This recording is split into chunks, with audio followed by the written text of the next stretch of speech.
Hello, everyone. It's Shane Kanto, your Wasteland reviewer, and welcome to the Wasteland Watchlist here on the SPDM Crew Podcasting Network.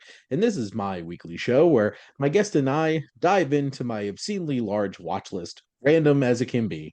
And we get a film, and whatever it's going to be, we're going to talk about it.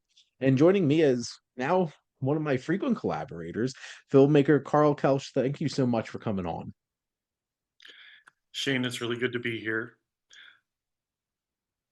Absolutely. And this is a different vibe than maybe our last film we talked about for sure, but this is quite the wholesome film that we're going to be talking about today, and that is 1997's The Castle. But before we dive in, Carl, where can people check out some of your work?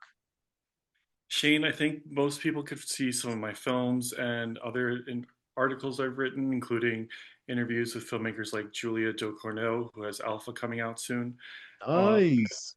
at carlkelsch.com, and that's Carl with a C, last name Kelsch.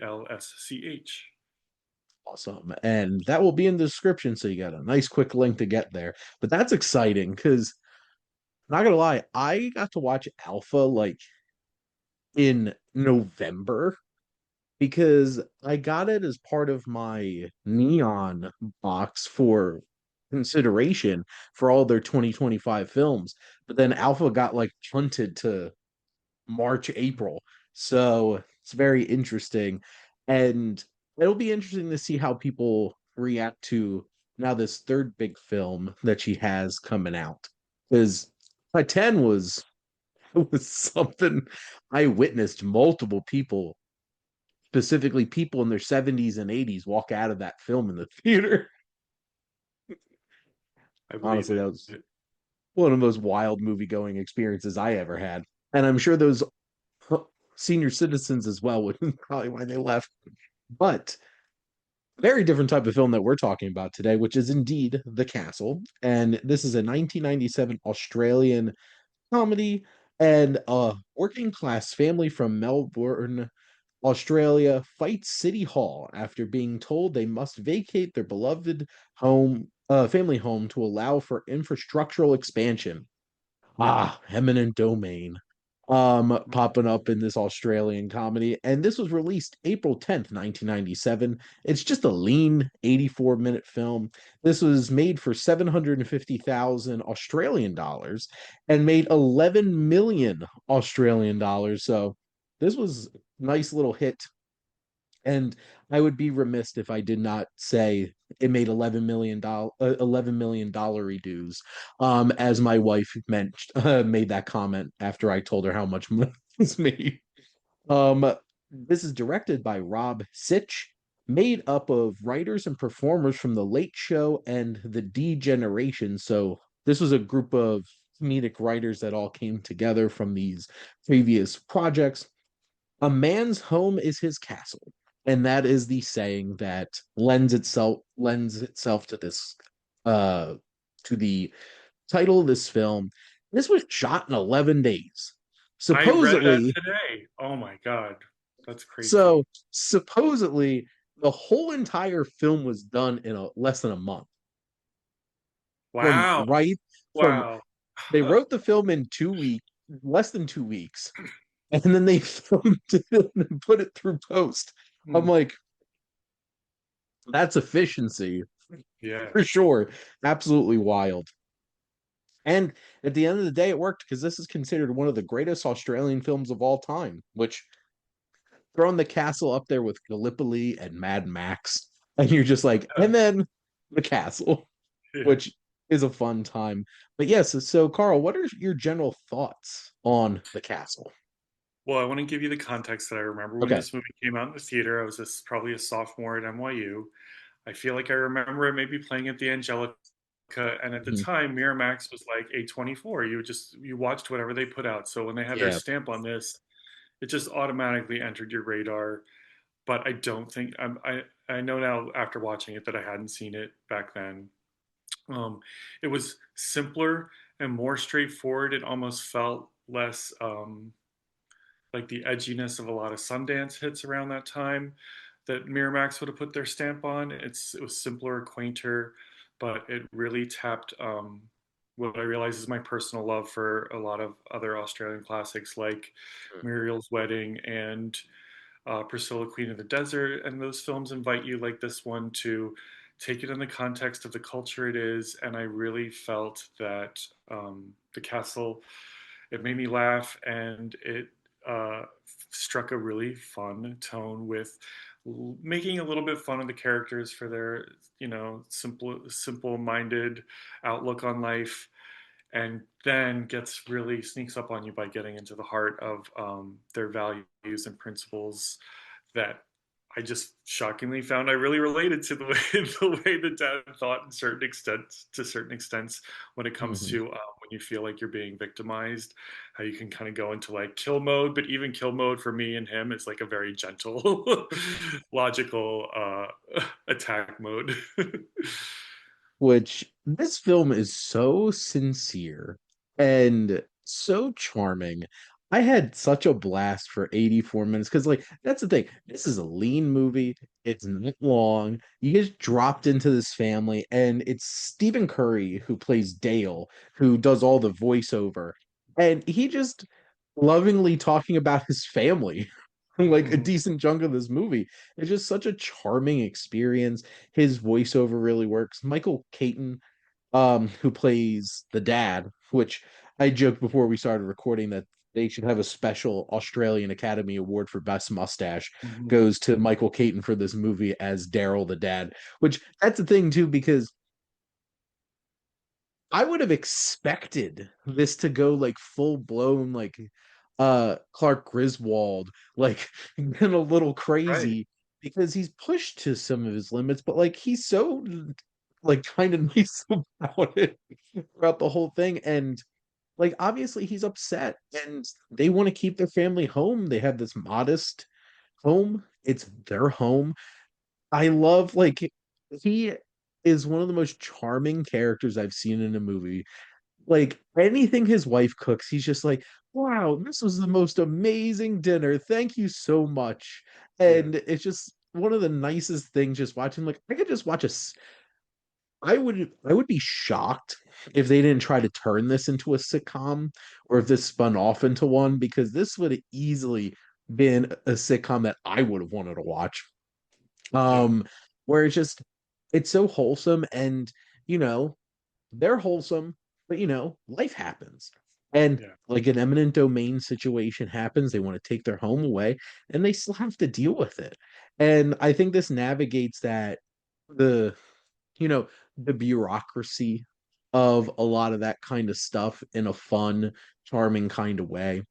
And it's very interesting because I've watched a few 90s Australian films recently because for one of my other podcasts on here, my wife and I just watched Muriel's Wedding and Cosi. So Oh, a yeah. I remember that. couple of Tony Collette and Rachel Griffiths early films from that era. And there's a much darker edge with a lot of the Australian comedies I've seen. Because like I love Muriel's Wedding, there's some dark stuff. Dark stuff happens in that. But this kind of kept it like, yes, this is a challenging situation, but we're going to be ourselves about it and we're going to figure this out. And I bought into the family, and I think that's the key to this movie.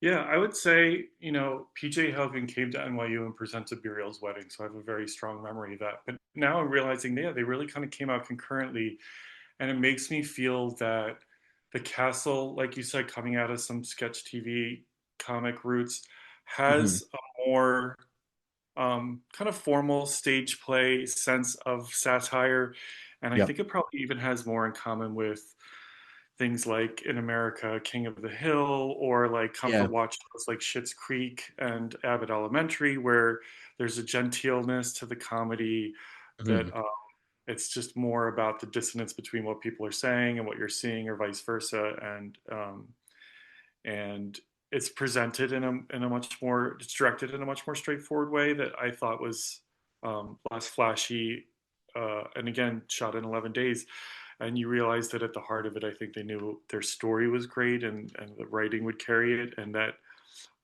it wasn't meant to be a character study, or go super deep into the characters at times. Well, absolutely. And I love your comparison to King of the Hill because that's one of my favorite sitcoms of all time. Hmm. And it's Mike Judge, you know, playfully looking at some aspects of American culture in certain places, like in Texas and stuff. But he loves his characters. And you feel that love in the characters. And it never talks down about them. And I got that vibe from this film. It's just like, yeah, some of this stuff's a little silly. Maybe they're a little too like lighthearted about stuff, but like you love the characters and you can feel that Sitch and all the writers love these characters too. And Hmm. there's a charm to it. And yeah, to the point where like did this feel more like I was watching a elongated sitcom episode than probably like film. Yeah, there wasn't a whole lot of flair to it, but if you could get a movie done in 11 days, write it in less than 2 weeks and then film it and get it all together in less than 11 days, I'm like, you did something right. And it turned out this engaging and fun. So that's the approach that they had. And I think they leaned on that actors would understand their characters well. And I think Caton for sure just has this full understanding who Daryl Kerrigan is. And Hmm. I love this whole cast and like this family feels so authentic together. And there's some fun twists and turns in terms of like they hope to remain hopeful and something will work out for them. And they wind up getting help from this consul who Hmm. winds up helping them with their legal situation. But it's one of those types of things where it's like, this is a extremely relatable type of comedy. Because even if your family's not quite like this family, I think everybody's family or group of people they surround themselves with have their own special sense of humor and their own little chemistry and just community about themselves. And it's really charming watching this family unit pulled Yeah, together during this tough time. yeah. I feel like a lot of the humor in the 90s was, especially in America, was based kind of around a very dark, cynical thing. Even a lot of the Mhm. sketch comedy, like things like The Stiller Show or Yep. um, Mr. Show and things like that. I felt like this uh, clearly sets up that the story really is about this family's naivete and that they're the underdogs and that it's not going to try to uncover anything dark about the family. It's placing them as the underdogs. And a lot of people said that that is where the Australian spirit of this film is really contained, and the fact that the country, the continent itself, often is in this underdog um, place, even in its uh, relation to the British Empire, and just um, the culture itself, just kind of being this, uh, having this sense of pride that is really comes through with the this family. They're very proud of themselves, and it sets up very early on that their family. The biggest thing they boast is that their daughter went to beauty school, and they have a son. It's the most wholesome family with a son in prison. Let's just put it that way. Um, Yes. and they have their holiday home that he built from a kit, and they sing a song when they drive to their holiday home. And I think that the where the movie started to really pop for me was this.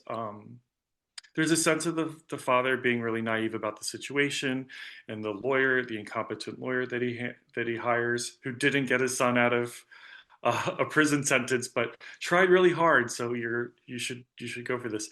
The lawyer who even tells him this is over my head. It was giving me My Cousin Vinny vibes, which is another film that Yep. I kind of feel like has a tonal spiritual kin to this, and it really showed the father's naivete isn't built in just in so much cluelessness, but like a really stubborn belief of how things should work fairly, and that since feels like an unfair situation, the law should be able to prove that. And it's the driving heart of when the film really kicked in for me was a scene halfway through where the mother sits down and we're there at the dinner table and she says, "Let me tell you about the story where I met your dad." It's such a simple story, and the mom has been a very just like typical like mom character has never had any more than two lines at a time up until this point, and she tells the story that she was on a date at the Greyhound tracks when uh, the man who she ended up marrying approaches her, Daryl, and when she says that she's on a date, he quickly begs off. He says he's going to leave and doesn't want to step in on that. And he's so sweet about it that his principles and sincerity, even though he just asked her out and clearly wanted to date her, won her over. That as soon as she had the chance, she reconnected with him. And it really seems to be the scene that's the key to appreciating um, another side, the dopiness of his character and the Mhm. stubbornness, and a little bit of sometimes the cluelessness. It shows that it's rooted in something that the film almost waits to reveal. How it Yeah, really, really sees this character and what he represents. absolutely. So, few points there. This is like a classic underdog kind of story. They feel like an underdog in this overwhelming situation, and it's also very interesting. Like Australia is not exactly like if you think about the UK and the Greater British Empire and everything is like Australia. I feel like a lot of the times is like the butt of the joke of things, and like this has that kind of vibe where it's just like, hey, we're extremely proud of who we are. We're going to live by that. And I, the moments where the one son went to go see his brother in prison, and their interactions of like, yep, it is one That's back and fun. forth with each That's other. Hilarious gag. And I do love that story that the mother tells because that is the dad in a hmm nutshell and helps us understand that, hey, I have these principles I live by. I'm going to be stubborn about it and I'm going to continue to live by them. And he's not worried about bending what society's expectations are. He truly believes that if you stay true to yourself and to your principles, life will figure it out. And, you know, it's a little naive. Life's not always going to be that way.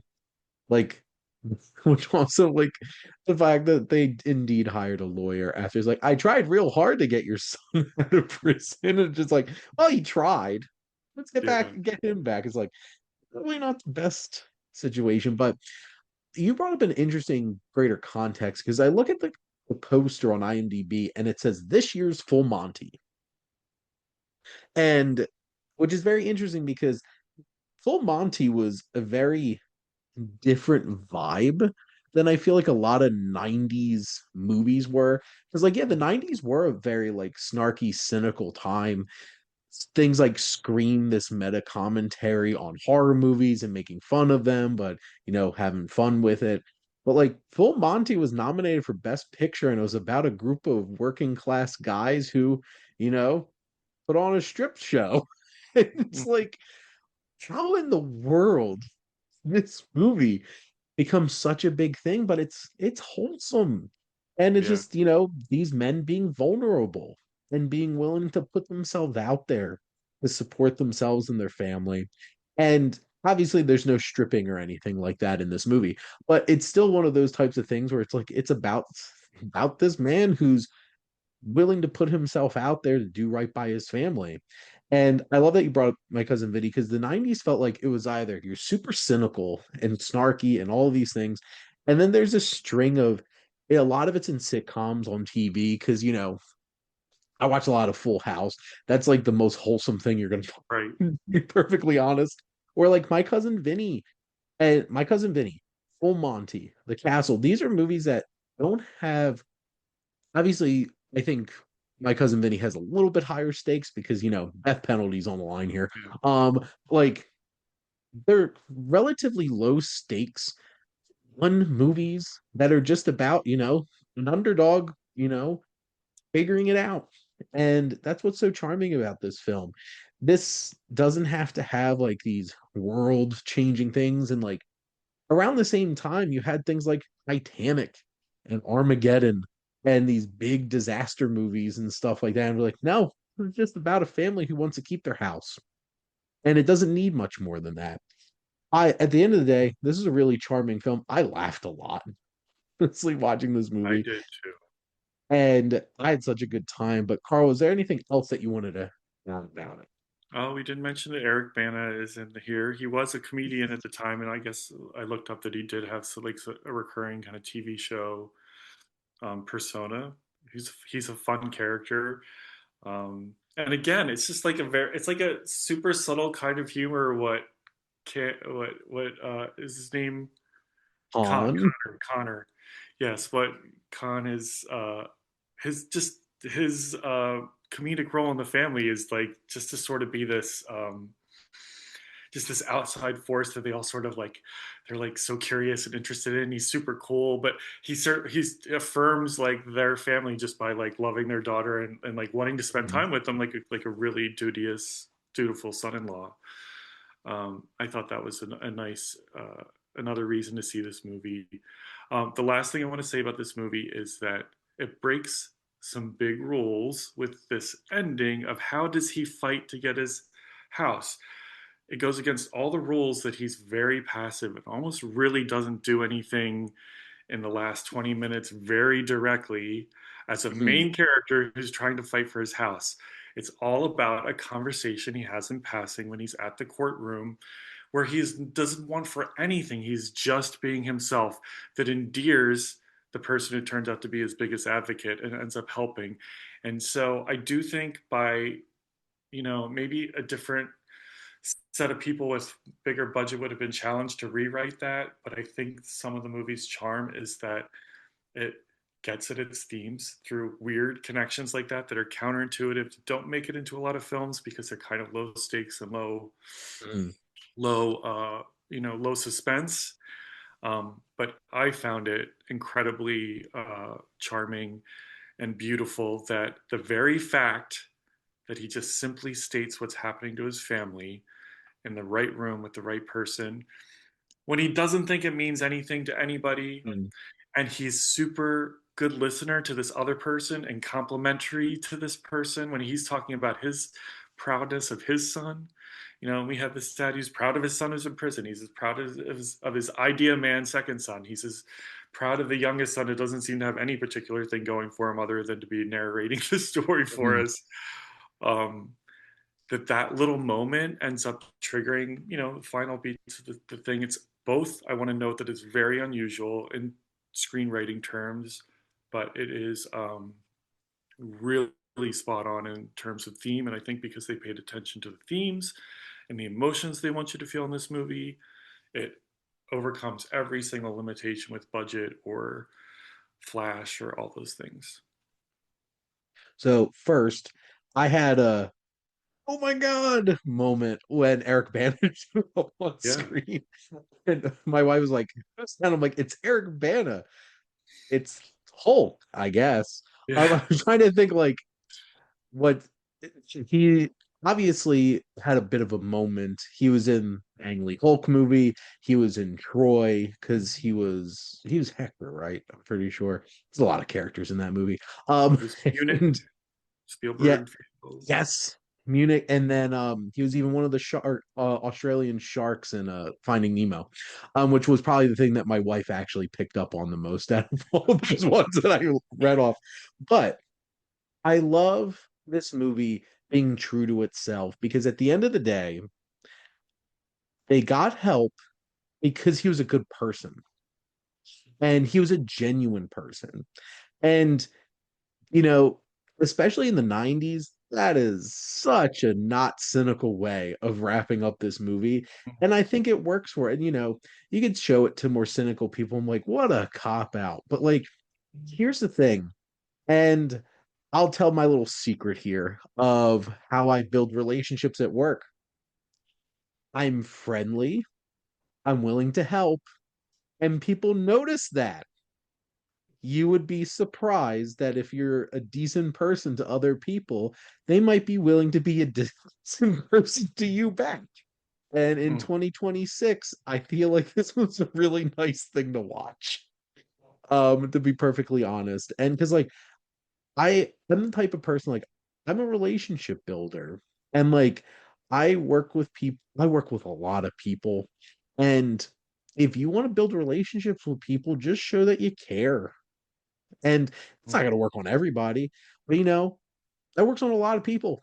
So I I co-sign this lovely little message at the end of this movie that if you're a decent enough person, somebody might notice and it might pay off for you. And the key thing is not doing it because you're hoping to get it paid off.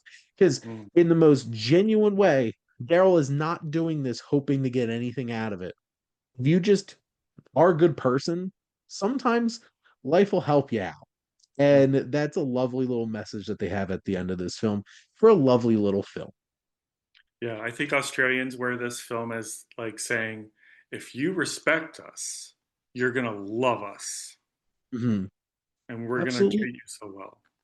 Well, and that's a thing too, because I think that's not exactly an American thing in a lot of places, which I will say, growing up in New Jersey, right across from Philly, people rag on Philly folk a lot.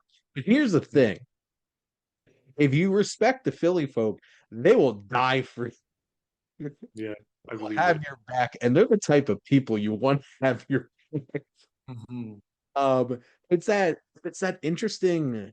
Oh, this will be the last thing because it's a bit of a tangent, but that quadrant that I've seen them cut up the United States in, looks mean, but is actually nice, is the Northeast. And I'm like, Mhm. yeah, honestly, yeah. Are Philly folk, Jersey folk, New York folk a little abrasive? Maybe. Yeah. Like, they'll go to bat for you. If you are good to them, they'll be good to you. It's not that fake nice. It's like Mhm. the Southeast. It was like acts nice, but is actually really mean. I'm like, yeah, I'd prefer to be like, I would prefer to be around a bunch of abrasive people who are actually willing to help out. So, Yeah, and maybe that's just because I'm used to that. So there yeah. you go. But Carl, thank you as always for coming on and chatting movies with me.